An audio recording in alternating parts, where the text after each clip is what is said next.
escenario a nuestro nuevo panel, que es sobre innovación y ambiente, tanto para aprender también y la innovación al servicio de todo lo que puede ser seguir en este aprendizaje ambiental.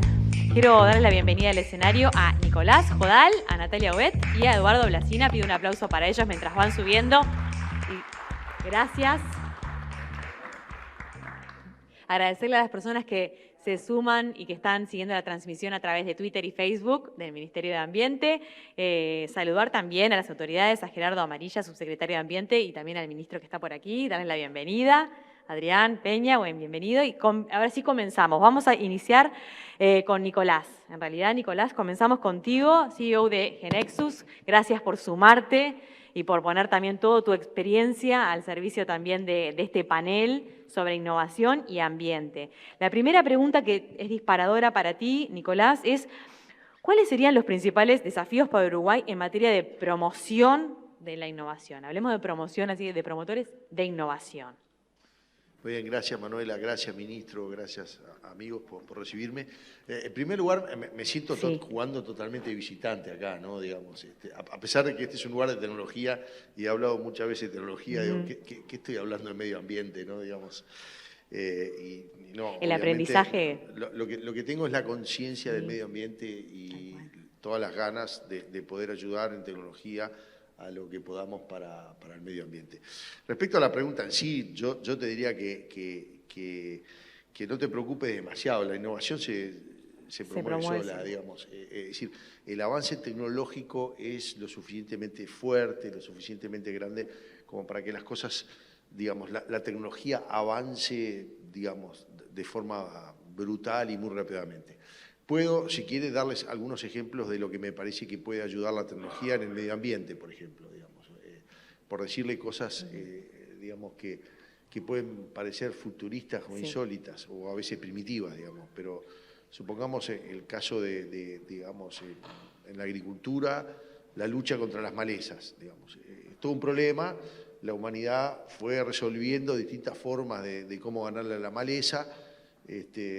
En general, todo terminó o en medios químicos, matarlo de forma química la maleza, o, digamos, tratamiento genético de tal manera de que las plantas sean resistentes a esas malezas, o cosas por el estilo. Esa es la forma tradicional que se ha hecho hasta ahora. Lo que pasa es que cuando vienen los avances tecnológicos empiezan a aparecer determinadas soluciones que antes eran impensables. Por ejemplo, digamos, una de las cosas que podemos hacer para matar las malezas, y es algo que se estaba hablando hoy en Uruguay, digamos, estoy hablando de ciencia ficción, es matar la maleza a martillazos. ¿Por qué no agarro a cada maleza que está naciendo y le pego un martillazo? Si le pego un martillazo la mato, digamos, y ambientalmente está buenísimo, digamos, porque no estoy usando ningún químico, no estoy usando nada. Digamos, el problema es cómo hago quién le va a pegar el martillazo, ¿no? Claro. Esa es la pregunta. Bueno, que se lo haga un robot, digamos, no es una tarea humana. Digamos, no queremos tener una persona 24 horas pegando un martillazo a una planta, pero un robot no tiene ningún problema en pegarle un martillazo a una planta. En eso estamos trabajando, lo digo porque estoy involucrado en ese proyecto en particular. Por ahora tenemos el problema que le pega el martillazo a cualquiera, digamos, todavía no tiene mucha precisión, pero ir afinando la puntería para que sea a la maleza, pero sería un robot que va... Es un robot que va recorriendo, digamos, tiene que reconocer, digamos, para el caso forestal, digamos, cuando el eucaliptus todavía es pequeño, entonces tiene que pegarle o al eucalipto o a la maleza, que le pegue a la maleza mejor. Claro. Si le pega al eucaliptus tenemos el problema. Pero digo, como ese ejemplo hay muchos, digamos, de los ejemplos que vamos a ir viendo en tecnología, de cosas que van, digamos, que vamos a poder hacer cosas que antes no se podían hacer. En última instancia, yo creo que lo que va a pasar con tecnología para el medio ambiente es que vamos a tener la capacidad de hacer las cosas con muchísimo más precisión y muchísimo más rápido. Es decir, y ese es el ejemplo, es la precisión de que yo tengo la precisión de hacer una máquina que le pegue un martillazo a una maleza, entonces, digamos, se me abren un montón de posibilidades. Para finalizar, lo que le quería decir entonces es que, digamos, la tecnología va a ayudar mucho, ya lo está haciendo y va a ayudar mucho a resolver el problema medioambiental. Ahí está, a nivel nacional y también internacional. Sí, por supuesto. A ver, la tecnología es No tiene frontera. No tiene frontera, digamos. Es conjunto de gente pensando y donde hay una innovación rápidamente se expande. Pero Uruguay tiene una enorme oportunidad de ser un país de prueba, que esas cosas se prueben en Uruguay. Como fue, por ejemplo, el programa de trazabilidad o el programa que se llama Plan Ceibal, que es el One Laptop per Child, digamos, fue el primero. Digamos, Uruguay tiene la posibilidad de ser el primero en probar esas cosas. Perfecto, gracias Nicolás. Vamos a ir intercambiando, si querés después sumar algún aporte también. Vamos a darle la bienvenida a ella, que es geóloga, investigadora, y se dedica también y pone su esfuerzo y su sabiduría y experiencia en manejar recursos naturales de manera sostenible. Es responsable de la Unidad Tecnológica de Monitoreo Terrestre de la Ingeniería Agroambiental de UTEC. Un placer escucharte. Nathalie Aubet, ¿está bien dicho? Perdón, estaba como con ese... Depende de quién lo diga, depende de cómo lo digas, no pasa nada. Perfecto, bienvenida. Bueno, bienvenida. Gracias. Un placer contar contigo acá. Gracias por la presentación. Gracias por la introducción, la invitación. Para mí es un placer verlos a todos, ver todas estas sillas llenas, no solo estas llenas, sino esas llenas.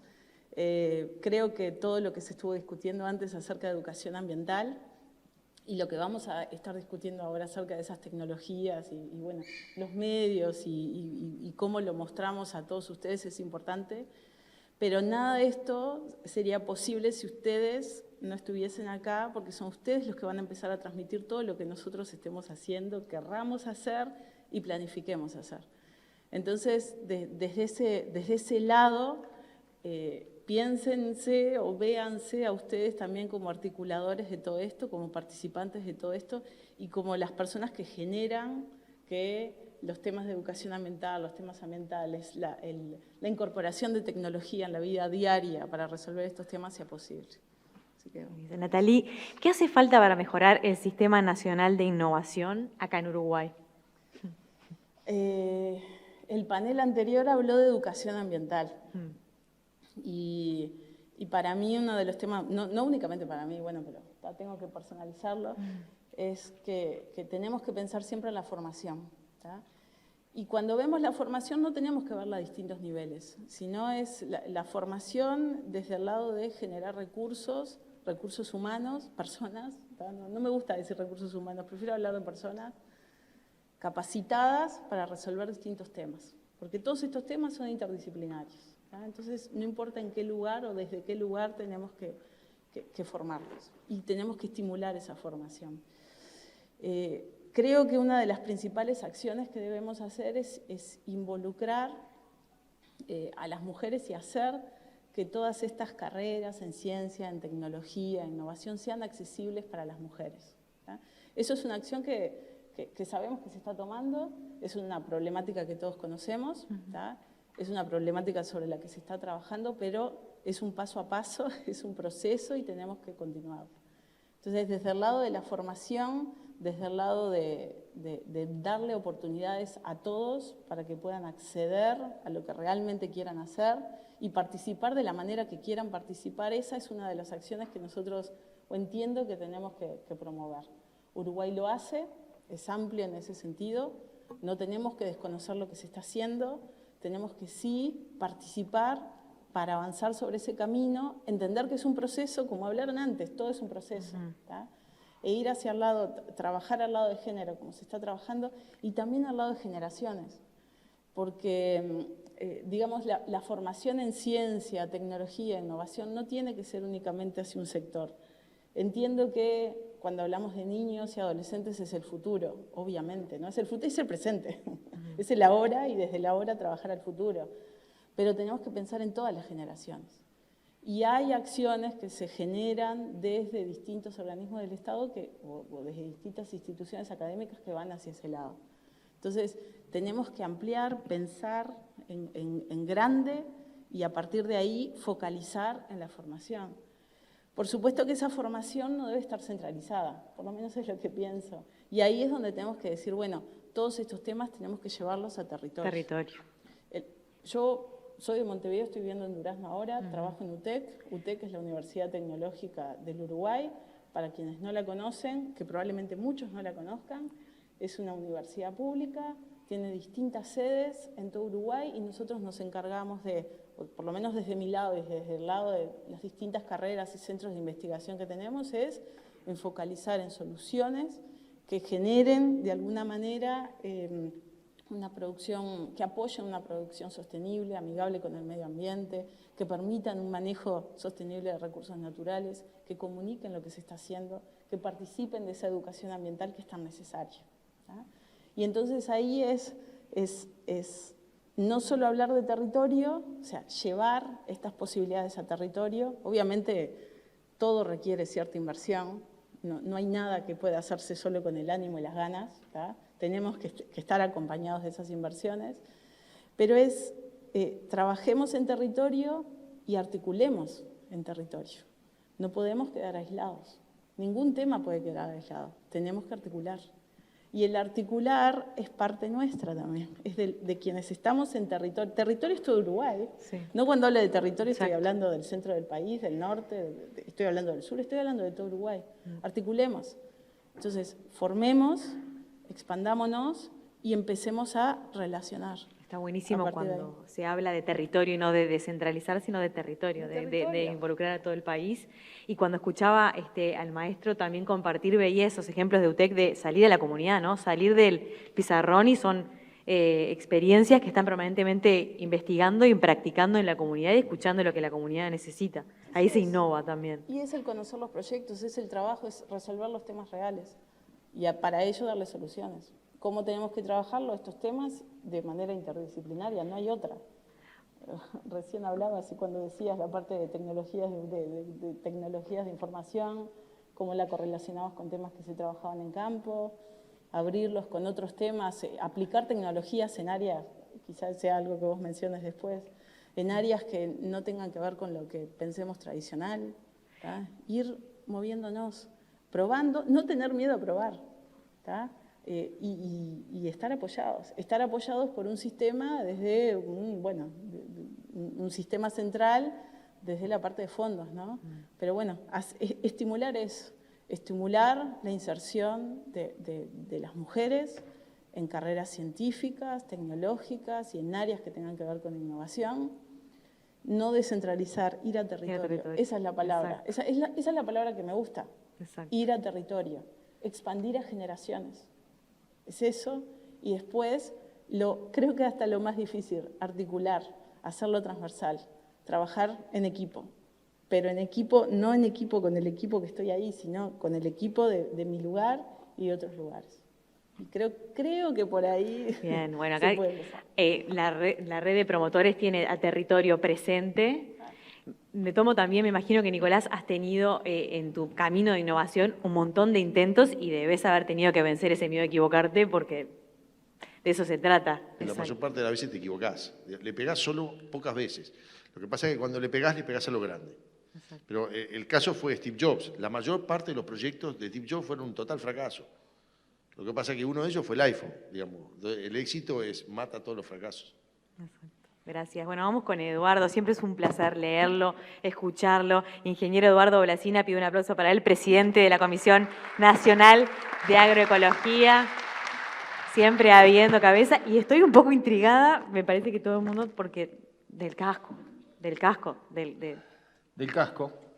porque en general cuando pensamos en innovación pensamos en robots, en inteligencia artificial, en el invento que nos saque de este enorme problema en el que estamos. Y hay otra parte de la innovación que es la innovación social, ¿no? Y muchas veces la innovación social no tiene un estímulo económico. Yo nunca había venido ante la arena en bicicleta, por ejemplo, y en realidad para mí hoy de mañana era un desafío de decir, bueno, o voy todo por la Rambla y es larguísimo, pero no tengo ningún riesgo, porque bueno, voy por la vereda, voy temprano y no tengo riesgo, o voy, me meto por el Palacio Legislativo, Fernández Crespo, y bueno, es mucho más corto, pero mi riesgo es mayor, ¿no? Y no hay ¿por qué razón una intendencia va a destinar, no sé, 300 millones de dólares para que podamos andar en bicicleta seguro, ¿no? O sea, eso requeriría un montón de recursos que no tienen una rentabilidad atrás de corto plazo. Pero a la vez, si yo viniese en un automóvil a esto, me sentiría un hipócrita absoluto, ¿no? Vengo tirando humo a decir que qué grave que es que tiremos humo. Algo nos cierra, ¿no? Entonces, bueno, esa es la razón, porque creo que la bicicleta es una innovación tan exitosa, ¿no? No sé cuántos años tiene, no conozco de historia de la bicicleta, pero cómo ha persistido como diseño, ¿no? Es un diseño maravilloso que bueno, es parte del conjunto de herramientas que precisamos y que gradualmente se va dando, uno va viendo cada vez más bicicletas.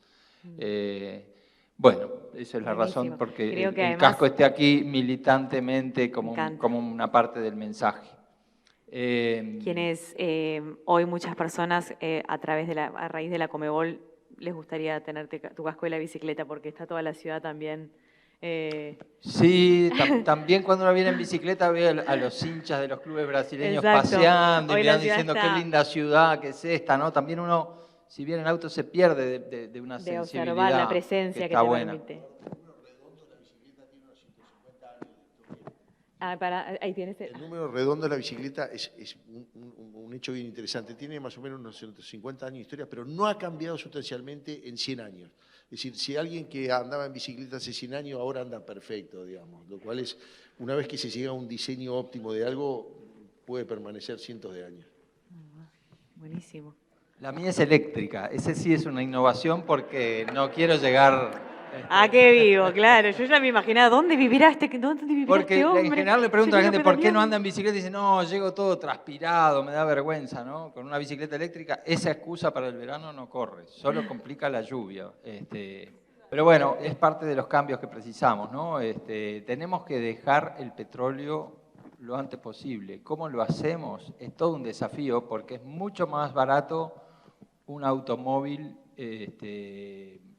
con motor a combustión. Ayer me pasó una cosa que yo anoche estaba pensando en esta reunión, pero tenía reunión de compañeros de escuela, despedida de año de mis compañeros de que nos conocemos desde los 5 años. Los primeros que llegaron era la humanidad se va a extinguir, no le vamos a dar la vuelta, no lo vamos a ver, pero en pocos años nos extinguimos. Cuando la reunión se hizo mucho más numerosa, alguien dijo, vos es que querés comprar un 0 kilómetro ahora y no te lo entregan hasta mayo porque no dan abasto de vender autos. Bueno, un poco corroboraba la hipótesis inicial, ¿no? Es algo que todos hablamos del cambio climático, vemos la COP26, pero da la impresión que tenemos por una cuestión sobre todo de ego, de mostrar que somos capaces de tener el último 0 kilómetro y el 99% estamos todavía en general comprando autos con motor a combustión. Él dice que estamos cerca del tipping point y me ilusiona montones porque él conoce muchísimo más de lo que es la perspectiva tecnológica y ojalá así sea, ojalá lo antes posible, porque si no, y creo que ciudadanamente deberíamos decir, no preciso comprar otro auto con motor a combustión. Esa sería una medida también ciudadana muy simple, decir, sí, tengo un auto que tiene 10, 15 años porque hasta que no acceda a comprarme uno eléctrico, otro con motor a combustión no quiero comprar. Afortunadamente en Uruguay no todos los autos echan humo. Yo vine en un auto que no echa humo. No, lo que les quiero decir respecto a eso es, en Uruguay, en el mundo, pero en Uruguay está pasando una revolución silenciosa enorme, que es el proceso de abandonar los autos de combustión interna.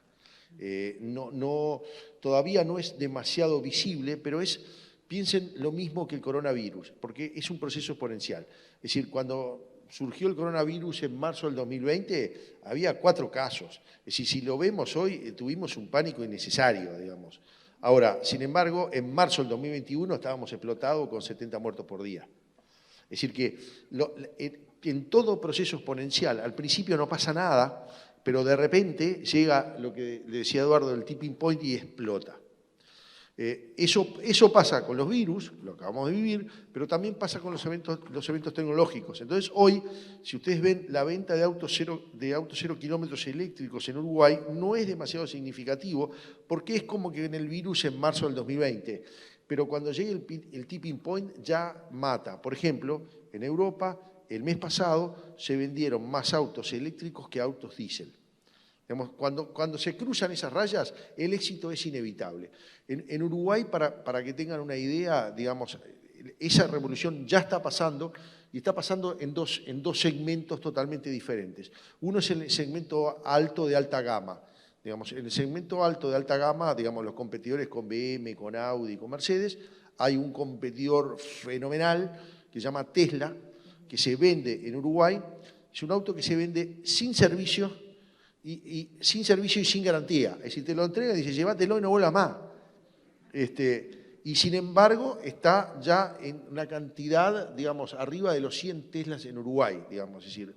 Y eso es el auto de alta gama. Pero en el de baja gama, sobre todo los chinos, lo que están consiguiendo son autos que ya están bastante aproximados al valor de un auto de combustión interna, y dentro de un tiempo va a ser igual o menor que un auto de combustión interna. Toda esta larga introducción era para decirles a todas las personas que yo me encuentro, siempre le hago una sola recomendación, es no vayan a comprar un auto de combustión interna nuevo. Es decir, si tienen un auto de combustión interna, manténganlo hasta que les llegue el momento de que les resulte económicamente viable el auto eléctrico, porque va a ser económicamente viable muy rápidamente. Bien. Pero no compren, digamos, no vayan, resistan toda la tentación que puedan, manténganse con el auto que tengan, si tienen auto, por supuesto, a moverse, porque va a ser una revolución, va a ser una revolución muy rápida, digamos, mucho más rápida que lo que nosotros estamos pensando. Perfecto. Natalie, sí. Sumar. Y ahí quería sumar una cosita a lo que ustedes están diciendo. Desde el lugar desde el lugar que represento, que es UTEC, nosotros estamos trabajando, se trabaja mucho en lo que es el manejo eficiente de todos los recursos que utilizamos, a través de tecnologías, a través de la educación, de la formación y comunicándolo. Está mucho, bueno, tenemos carreras que incorporan desde lo que tiene que ver el uso de energías renovables, la aplicación de energías renovables en el sector productivo, distintos tipos de energías renovables para sustituir esas que tienen que ver con combustibles fósiles u otras que indirectamente están vinculadas con esa cadena de combustibles fósiles. Trabajamos para o hacia un manejo eficiente del recurso agua, entender cómo hay que manejarlo y manejarlo de una manera eficiente, ¿no? Es un recurso, no se va a agotar, pero su calidad puede cambiar. Y ahí es donde tenemos que empezar a trabajarlo. Y también trabajamos en lo que tiene que ver el monitoreo o el entender cómo es el sistema y el ecosistema. Y desde ese lado, con lo que vos hablabas de las emisiones, o sea, es muy importante conocer qué es lo que tenemos para saber después qué medidas hemos tomado para adaptarnos a esos cambios y cómo traquear esas medidas, esos modelos o esas medidas en el tiempo. Entonces, a partir de ahí, ¿qué usamos? Sí, usamos tecnologías, pero también, ¿qué es la otra cosa que usamos? La comunicación. Todo esto que les ha dicho, bueno, Eduardo, Nicolás, todo lo que hemos estado hablando, ¿qué es lo importante? Que ustedes lo conozcan. Si ustedes no lo conocen, no saben que esto existe, no saben que estas medidas se están adoptando y no saben hacia dónde vamos. Entonces, comunicar estos proyectos, saber qué es lo que se está haciendo, ¿tá? ¿Qué es lo que se está haciendo desde las distintas áreas? Pues son muchas áreas, ¿no? Nosotros representamos 3 acá quizá y hay muchas más. Entonces, este tipo de oportunidades nos genera eso, de dar la posibilidad de comunicar, de que ustedes sepan que podemos transportarnos de una manera sostenible, aunque sea 1 o 2 veces al mes. O sea, ya ahí estamos contribuyendo, ¿tá? Si supiésemos, si empezásemos a hablar de huella de carbono y otras cosas, ahí nos iríamos no para otro lado, o sea, ampliaríamos la discusión, ¿tá? Bueno, el hecho de, no voy a comprar un auto entonces, no hago de eso. Aguantalo. Bueno, primero tengo que juntar, pero el punto son tips que todos tenemos que saber, ¿tá? Y que ustedes tienen que manejar, ustedes tienen que saber qué es lo que se está haciendo, para después actuar. Ese es el punto, es cada vez que hablamos de una acción por el clima, de una acción por el medio ambiente, de una acción, son acciones y acciones que tenemos que comunicar y saber. Y por ahí le vamos, creo. Sí, Eduardo. Sí. No, yo creo que hasta ahora vemos una parte del problema, que es emitir carbono a la atmósfera lo menos posible. Es como en un balance, es una parte. La otra parte es, hay que sacar carbono lo más posible, y ahí me parece que un mensaje que es interesante compartir, y sobre todo que la parte educativa me resultó tremendamente inspiradora, es que el gran capturador de carbono es el suelo. El suelo a veces lo vemos como algo que, en realidad, como no lo vemos, ¿no? Simplemente lo pisamos, pero no tenemos conciencia de que ahí hay 30, 40, 50 centímetros, 1 metro de algo que está vivo, pero no es visible. El suelo es como una enorme esponja capaz de capturar carbono, y el carbono lo captura a través de las plantas, que son en realidad como grandes paneles solares que están allí cazando fotones, y cuando cazan un fotón también cazan un carbono, y con eso es que crecen. Cuando crece una planta está capturando carbono que está en el aire. Y si tiene un suelo que está rico, que está vibrante, que está lleno de lombrices y de microorganismos que procesan las cosas, más captura. Entonces eso me parece que es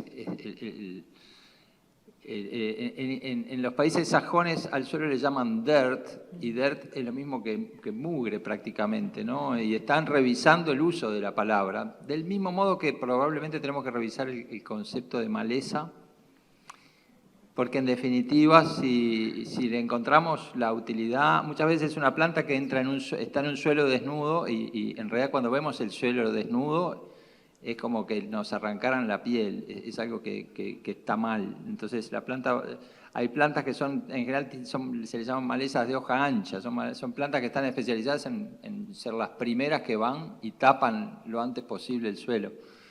Por supuesto, para cuando uno planta un trigo o un maíz o un eucaliptal, esa convivencia no puede estar, porque si hay una competencia ahí por agua, por luz, por nutrientes, pero tenemos que cubrir el suelo lo más posible, y sobre todo explicarle desde los agricultores hasta los niños que la clave es que haya ahí millones y millones de microorganismos que estén viviendo felices y participando de la tarea de, cuando cae una hoja, rápidamente convertirla en humus, en materia orgánica. Entonces tenemos por un lado que bajar las emisiones y optimizar la captura. Y si optimizamos la captura con los suelos, lo que tenemos son suelos cada vez más fértiles que producen cada vez más. O sea que estamos solucionando el problema principal de la humanidad, pero a la vez mejorando la productividad y eventualmente bajando costos, porque si el suelo está sano y vibrante, no tenemos por qué echarle nosotros adicionalmente tanto nitrógeno, fósforo, potasio, sino que la propia circularidad del proceso nutre mejor a las plantas son más sanas, se enferman menos, crecen mejor, pero hay que construir ese círculo virtuoso. En la agronomía, al principio, el símbolo de la Asociación de Estudiantes de Agronomía es el arado de reja, que es como hoy lo vemos ya como el desastre máximo, es pasar y romper todo, destrozar todo y plantar, y a los 5 años no te quedó suelo, pero bueno, ya veremos qué hacemos. Ese fue el comienzo de la agricultura, que no la podemos juzgar, porque así fue como hace 10.000 años se empezó a poder plantar trigo, cebada en Medio Oriente, y arroz en China, y maíz en México. Bueno, era lo que se podía hacer en su momento. Se inventó luego la siembra directa, que cuando yo cursaba la facultad era como el auto eléctrico. En algún momento va a venir el tipping point y todo el mundo va a hacer una agricultura que no rompa todo y que preserve. Era como la gran innovación ecológica. Y luego, pasados 20 años, vemos que bueno, la siembra directa también tiene que corregir algunos aspectos, porque bueno, ese control químico que se hace genera sus inconvenientes, hay que buscarle una segunda revolución. Pero bueno, simplemente para ser sintético, no nos olvidemos que ganarle al cambio climático es emitir lo menos posible y capturar lo más posible. Y capturar lo más posible es más fertilidad en los suelos, o sea que es una lógica completamente ganar-ganar. Y eso es un poco la esencia de la agroecología, ¿no? Me parece a mí, que es una palabra que tiene tantas definiciones, tantas interpretaciones, pero si no tiene un suelo cada vez más sano, no es. Y en eso creo que es en esta búsqueda de consenso que me parece tan necesaria, porque peleándonos entre nosotros no vamos a solucionar ningún problema. La salud del suelo como centro me parece que es un concepto que vale la pena también que sea compartido. Antes que haga una pregunta, ¿puedo hacer una reflexión sobre Eduardo? Porque me produce muchas reflexiones. Una de ellas que es bien interesante, lo que decís del arado, es decir, que si vos mirás para atrás decís qué brutos que éramos, ¿no? Digamos, en todo, digamos, olvídate de agricultura, medicina, digamos, vos mirás para atrás, digamos, lo que era la medicina hace 100 años y decís, vos, qué brutos que éramos. Entonces, la pregunta que decimos es, si alguien de 20 años para adelante nos ve lo que estamos haciendo ahora, nos va a decir qué brutos que éramos. Es decir, que lo que va a pasar de ahora en adelante es que vamos a hacer las cosas con mucho más precisión. Entonces, si vamos a hacer las cosas con mucho más precisión, por ejemplo, la idea de que tenemos todo territorio nacional tiene que estar dedicado a la producción, bueno, de repente son cosas que eran razonables ahora, pero de repente que no son razonables dentro de 10 o 20 años, porque de repente tenemos una capacidad de producción mucho más alta y por lo tanto hay algunas tierras que decimos, bueno, ¿para qué quieren ser productivas? ¿Por qué no hago, digamos, y lo comento porque es un concepto que me viene dando vueltas en la cabeza y que hay todo un movimiento en el mundo alrededor de eso que se llama, en inglés se llama rewildering, pero claro. no sé cómo se dice en Uruguay. Bueno, acá están haciendo... Resilvestrar, digamos. Sí, resilvestrar, es decir, a ver, agarrar algunas tierras y dejarlas, digamos, es decir, que en otra época eso sería un pecado, ¿no? Digamos, es decir, es más, hay problemas impositivos. Si vos ves una tierra y no le haces algo a la tierra es como un pecado, ¿tá? Bueno, yo creo que ahora vamos, y tenía su razón de ser, digamos, es decir, es lo que decía Eduardo, no puede decir que el arado estaba mal, el arado era lo mejor que había en esa época. Lo que podemos decir es que el arado ahora está mal. Entonces, lo mismo en esto, es decir, está bien, digamos, que toda tierra tenía que ser productiva, pero ahora podemos empezar a pensar que hay tierras que no tienen por qué ser productivas, al contrario, las tenemos que resilvestrar, dejarlas solas, dejar que el ecosistema vuelva a su estado, ¿no? Digamos, es un tema que me viene dando, me viene dando vueltas en la cabeza, me resulta súper interesante. De hecho, me puse a ver un mapa de Uruguay, cuáles serían las peores tierras del Uruguay, porque las peores tierras del Uruguay son las mejores para este tipo de cosas, ¿no? Sí. Es decir, cuáles son donde la hectárea de tierra vale menos, porque no sirven para nada, digamos. Te escuchaba. ¿Cómo? Sí, bueno, hay que buscar una que sean peores todavía.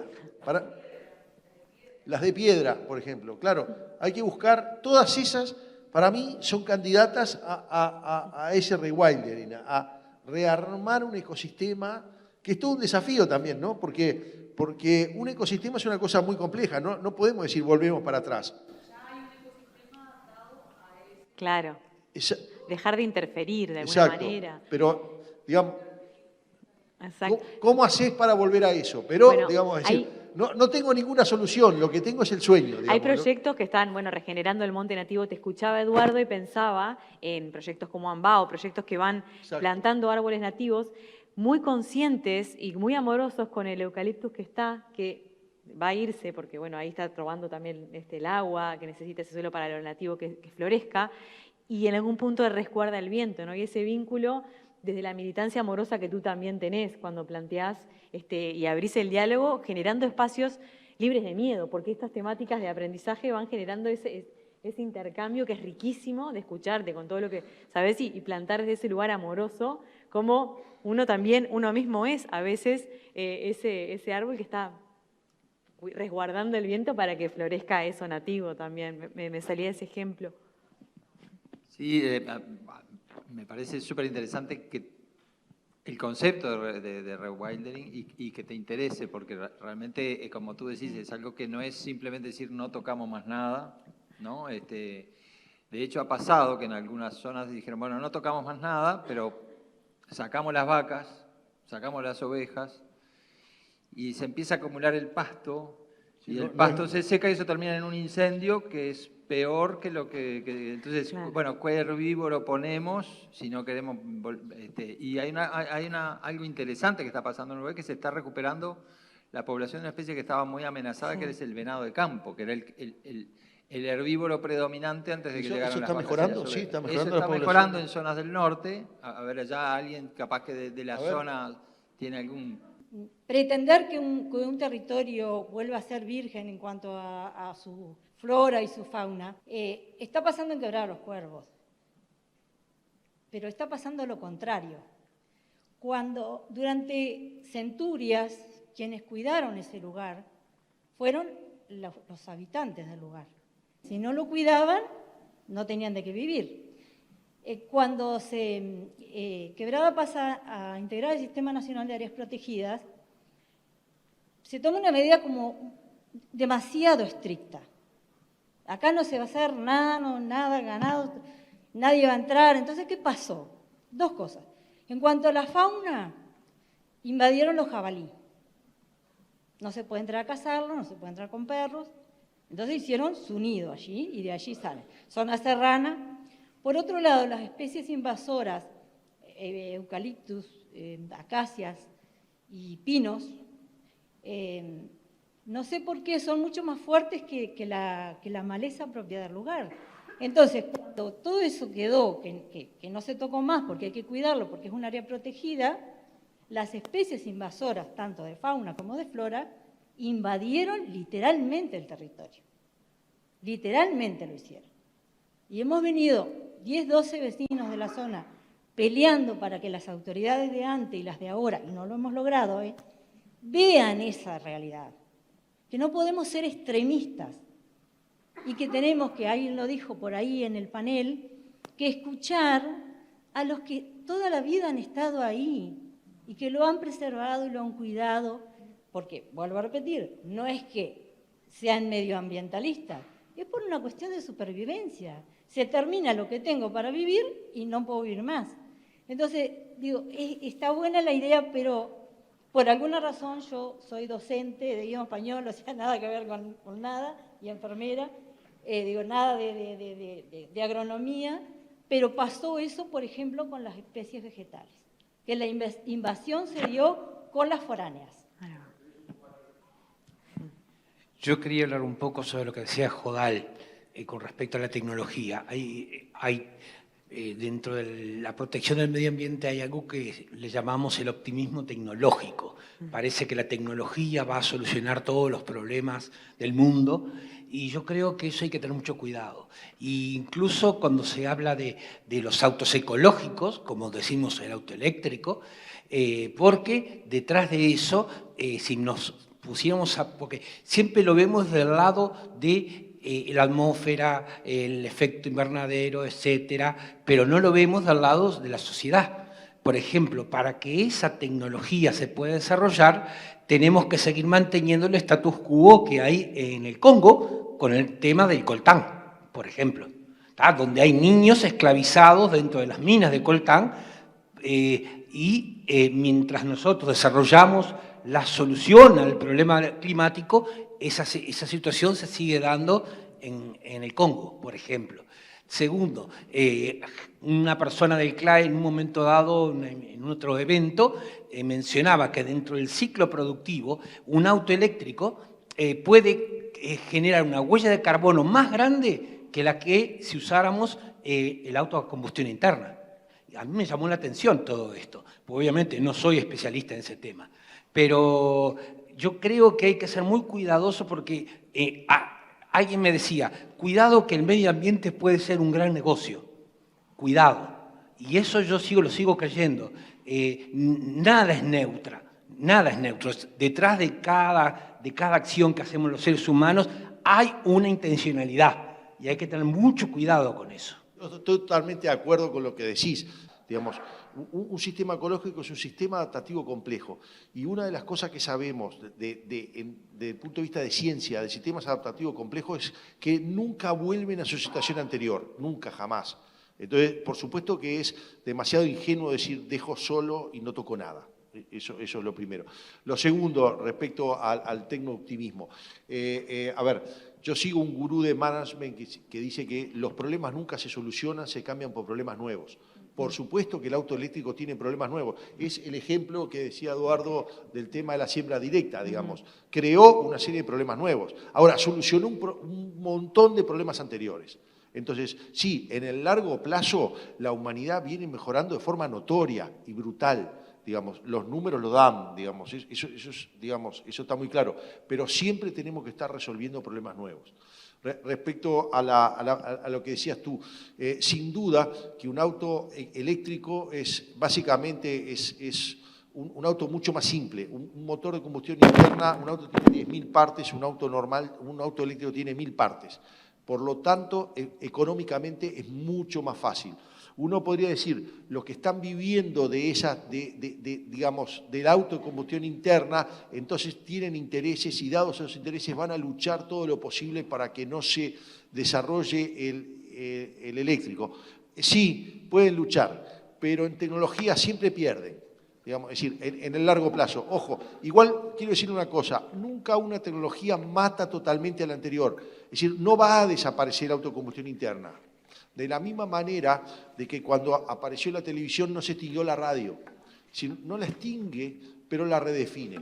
Entonces, vamos a seguir, pero de otra forma y mucho menor.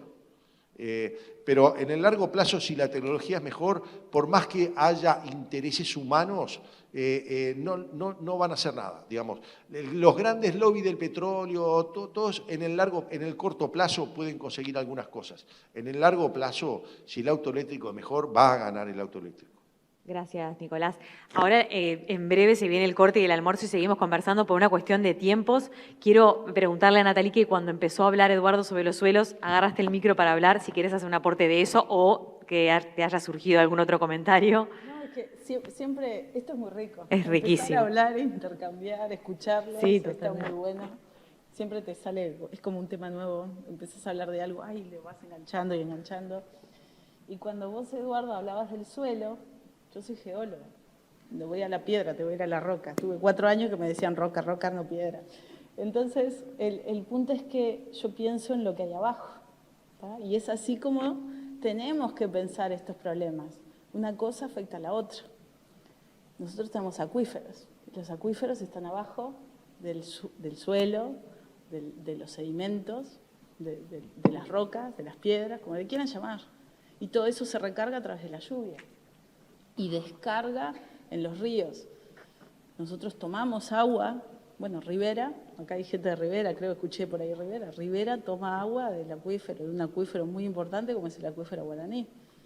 En Tacuarembó toman agua del río Tacuarembó y ese acuífero Guaraní descarga en ese río Tacuarembó. Entonces, exacto. Entonces, tenemos que cuidar el buen manejo, digamos, tenemos que manejar bien lo que tenemos arriba, porque el arriba del suelo es la atmósfera, el arriba de un acuífero es el suelo y es la atmósfera. Entonces, pensemos todo el problema, bueno, no es un problema, pero digamos, pensemos el ecosistema como un todo, ¿tá? El ecosistema no es un animalito únicamente del suelo, el gusano, el aire, es el agua, es el subsuelo, es la superficie, es un todo. Sí, perdón, porque mi nombre es Miriam Gutiérrez. Con respecto a lo que dijo el ingeniero agrónomo y lo que dijo ahora Natalie, quiero decir algo que me parece que nadie tiene la conciencia de lo que tenemos bajo nuestros pies, porque no hay ni en el empleado que lo mandan a limpiar, que lo mandan a cortar, ni en los maestros divinos, porque los maestros enseñan y educan, pero detrás de todo eso nadie tiene la conciencia de que lo que estamos destruyendo o que estamos cambiando nos va a afectar. La palabra afectar no la conocen, porque nadie ve el impacto ambiental que causa de repente la limpieza de una cuneta con una retroexcavadora. Y cuando decimos ahí abajo, hay cantidad de bichitos trabajando para purificar el agua que va a ese arroyo, que va a ese cauce de río.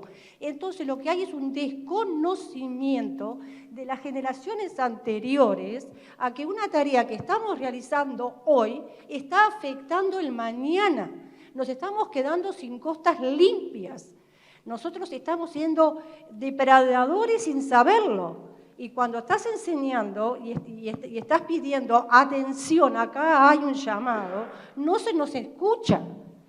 Ahí lo que quiero decir es que no hay conciencia de personas que están de repente en buenos cargos, pero no tienen la conciencia de lo que es el impacto ambiental. Porque como que le hablas y lo que estás diciendo no es realidad. Y lo viviste que era una zona espléndida, una zona de aguas claras, una zona de aires puros, y ahora está todo contaminado. Y entonces pasa porque no hay conocimiento de los técnicos que están al frente de las tareas. Discúlpenme, pero lo estoy viendo desde hace mucho tiempo y vengo peleando desde el 2005 y doy clases de huerta orgánica, de enriquecimiento de suelos a escuelas públicas. Tengo conocimiento de lo que es hacer las 3 R's, que lo vengo practicando, pero no estoy siendo escuchada y veo que no hay conocimiento. Nada más que eso. Gracias. Gracias a ti. Sí, claro, Don. No, pensaba, bueno, cuáles eran los principales problemas ambientales que hay, Sí. y tomando la intervención de la docente de la Quebrada de los Cuervos, ese lugar tan bello, yo creo que una de las cosas que cuesta tomar conciencia es el problema de especies invasoras, que es un problema realmente gravísimo, y que hablaba antes de empezar con alguien de una ONG que estaba muy contenta porque le habían donado árboles, que siempre está bueno, y le habían donado fresnos. Y yo casi le digo, cuidado con los fresnos, porque los fresnos son peligrosos. Igual que los ligustros son peligrosos, igual que la gledicia, que es una acacia que te está invadiéndolo todo, es tremendamente peligrosa. Y yo tal vez tuve la suerte de que tenía un hermano mayor que le gustaba la biología, era muy estricto, y cuando yo decía, mirá un pájaro, decía, no, un pájaro no, eso es un venteveo, y mirá un pájaro, no, eso es un hornero, y ese es un gorrión. El gorrión lo invadió todas las ciudades del mundo, y así entonces si uno en un monte ve solo árboles, en realidad no ve nada, porque no está viendo que de repente hay unos nativos que no están preparados para competir con un recién llegado que tiene herramientas de competencia que no conoce, y que si el ser humano no interviene para controlarlo, hay una pérdida de biodiversidad enorme, un debilitamiento de ese monte. Entonces hay muchísimas especies vegetales y animales introducidas que ¿por qué ganan la competencia? Y porque los que estaban allí estaban preparados durante millones de años para acomodarse unos con otros, y viene alguien que tiene alguna innovación biológica que gana. Entonces,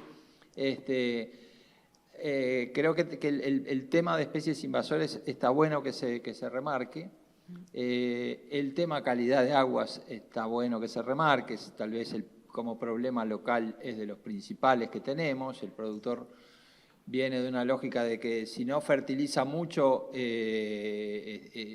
los otros le van a considerar que no es un buen productor, que ser buen productor es fertilizar mucho y apostar al máximo rendimiento, y muchas veces una proporción de ese fertilizante termina en el agua, él pierde dinero y el arroyo pierde calidad. Entonces tenemos un problema de nitrógeno y de fósforo, donde tal vez el fósforo es principal. Al mismo tiempo, muchas veces de la ciudad se demoniza al productor, pero también hay ciudades que no tienen un buen manejo de sus residuos y también echan su fósforo, y que nunca tenemos que, creo yo, caer en demonizar, sino en decir, bueno, tenemos un problema que llega fósforo, tenemos que ver cómo hacemos para que no llegue el fósforo, de dónde se origina, y ahí es donde entra también, para mí, la clave de la innovación en esto. Es que tenemos que aprender a medir mejor, y es muy difícil a veces medir algunas cosas. Yo muchas veces digo, bueno, ¿cómo medimos lombrices por metro cuadrado? Evolución en el tiempo de lombrices por metro cuadrado, que parece una tontería que uno de niño empieza a buscar lombrices y no sé, digo, los agrónomos no saben medir nitrógeno, fósforo. Muchas veces en la agronomía, como a mí me la enseñaron, el suelo era como un cubo que tenía partículas y que tenía nitrógeno, fósforo, potasio, y había que llevar el fósforo a un determinado nivel, porque si no la producción no caminaba, pero era como algo que era inerte, y cuando dice, bueno, pero ¿y cómo medimos microorganismos? ¿Y cómo medimos hongos? En Uruguay casi no se investiga sobre hongos, hay decenas de especies de hongos comestibles que la gente no conoce, pero además hay un documental en Netflix que tuvo un impacto muy grande y que recomiendo ver, que dice, si un suelo no tiene hongos, está semi-muerto. Los hongos son como el wifi del suelo por el cual se comunican unos seres vivos con otros, cosas que a mí en la Facultad de Agronomía nunca nadie me las enseñó. Entonces, cuando vemos una bosta de una vaca con hongos, bueno, alegrémonos porque, o cuando vamos en un otoño, después de una lluvia y hay hongos, bueno, ese suelo tiene un nivel de salud determinado. Si no, salió en... Totalmente, totalmente. Nosotros somos administradores. Totalmente, totalmente.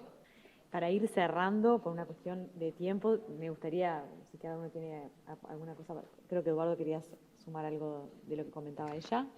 No, yo lo que quisiera es felicitar por la generación de esta red, ¿no? Yo creo que uno de los cambios de paradigma de esta era es que es la era de las redes, y a veces creemos que las redes son el Facebook, el Instagram y no sé qué, pero y nos olvidamos de las redes humanas, ¿no? Y haber creado esta red me parece que es muy esperanzador, me parece muy esperanzador que haya una joven que en el espacio anterior hizo sentir su voz. Yo creo que yo soy bastante tecno-optimista porque creo que si no logramos que la tecnología acelere lo más velozmente posible, no lo vamos a solucionar. Pero tengo enormes dudas de que lleguemos a tiempo respecto al cambio climático porque tenemos 10 años para generar una reversión muy fuerte y de nuevo, no es algo que tenga un estímulo económico claro, más allá de que a Tesla le va fenómeno, no sé si en 10 años no vamos a ir a una ciudad en Angola y va a seguir con los mismos automóviles que las empresas irán desechando para países que todavía no pueden llegar al eléctrico, no sé. Creo que la situación es tan grave que no sé si el crecimiento tecnológico va a ser suficiente y si no va acompañado de un cambio cultural que también se está dando, yo creo que se está dando a una velocidad también muy importante, pero bueno, creo que es como una película de suspenso. Los próximos 10, 20 años, si no logramos un cambio muy radical, el tema del calentamiento, vamos a cruzar los 2 grados, vamos a cruzar los 2,5 grados y va a ser realmente tremendamente difícil que las generaciones que vengan atrás nuestro no nos señalen en términos muy duros y que tengan razón. Entonces creo que mucha gente que a veces no encuentra un sentido de la vida, yo creo que es tan claro que el sentido de la vida es asegurarle la vida a los que vienen atrás, asegurarles un clima estable y que puedan ver la vida silvestre que nosotros pudimos ver y que podamos, no sé si restaurar a su condición prístina original, pero sí el concepto de la agricultura y de la producción regenerativa, de tratar de desandar un camino que hasta ahora con toda lógica se centró solamente en la productividad sin tomar en cuenta otros factores y que ahora tenemos que repensar cómo al mismo tiempo que tenemos que alimentar cada año a 80 millones de personas más y vamos a tener que alimentar a 10.000 millones de personas, que es un desafío tremendo, son 10.000 millones de personas que tienen que desayunar, almorzar, merendar y cenar todos los días, o sea que son 40.000 millones de comidas diarias. Al mismo tiempo tenemos que hacerlo resilvestrando zonas, reduciendo el impacto en las zonas donde producimos, cambiando el transporte, cambiando nuestras costumbres. Entonces es un desafío enorme que va a requerir de un cambio violento en el buen sentido, de veloz en lo tecnológico y de un cambio también que el trabajo de ustedes permite acelerar en lo cultural. Así que me parece que haya una red de voluntarios, a mí me genera admiración y me parece además que es muy notable que parece que estuviera cuotificado. Yo miro acá y veo, y si tengo que decir qué proporción de hombres y mujeres hay, me cuesta la cuenta, ¿no? Que en general, es algo que se da solo y me parece que es parte de lo virtuoso de esta red que se está construyendo y que ojalá se siga expandiendo. Gracias, Eduardo.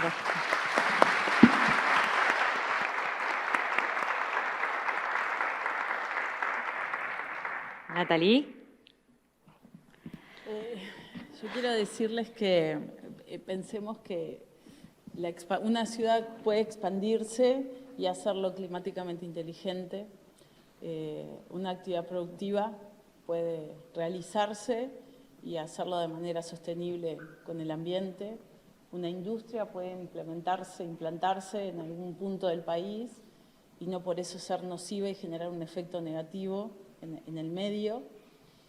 para nosotros poder ir hacia ese camino, lo que tenemos que conocer es el medio físico, ¿tá? Esa parte del ecosistema que implica el suelo, el aire, el agua, la roca, el todo, la parte biológica.